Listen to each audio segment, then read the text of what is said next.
So we have a client who is the biggest macadamia grower and processor in Australia, and they produce a fine product.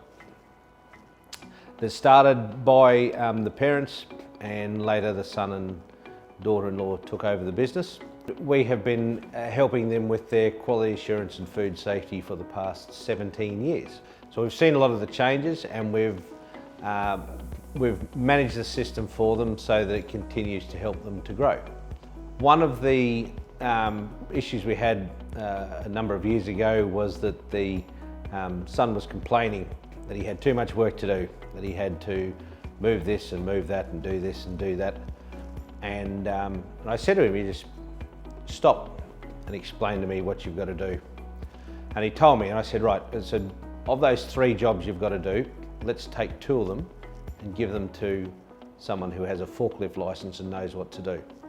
So I sat down with him and we wrote out the 5 steps involved in doing those jobs, and those jobs had to be done every day. So we went through the jobs with the guy. He said, yes, I know and understand what to do. I said, right.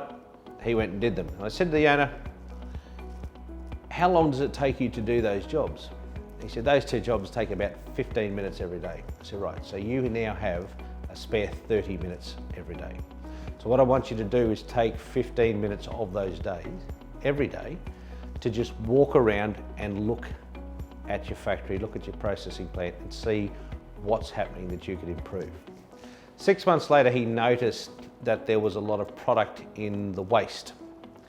And the more he looked at it, he worked out that it could be costing him money. So he devised a way of removing the product, separating it from the waste. And after he had worked on that for about a month, employing people, buying some new machinery and that, he managed to save himself, or put on the bottom line, $189,000 a year. Now, the scary thing was, when we looked back over the last 5 or 6 years as to how much product he was losing, it was a lot of money.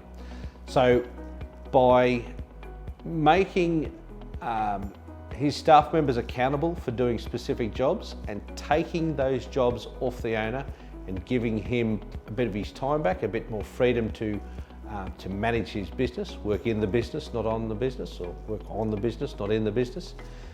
He now spends 10 minutes every day walking around and seeing what he can do and how he can fix and how he can improve his business. So that's the benefit of a properly written and implemented quality management system, is we could take that task away from someone, give it to someone else, and increase time for that continual improvement process.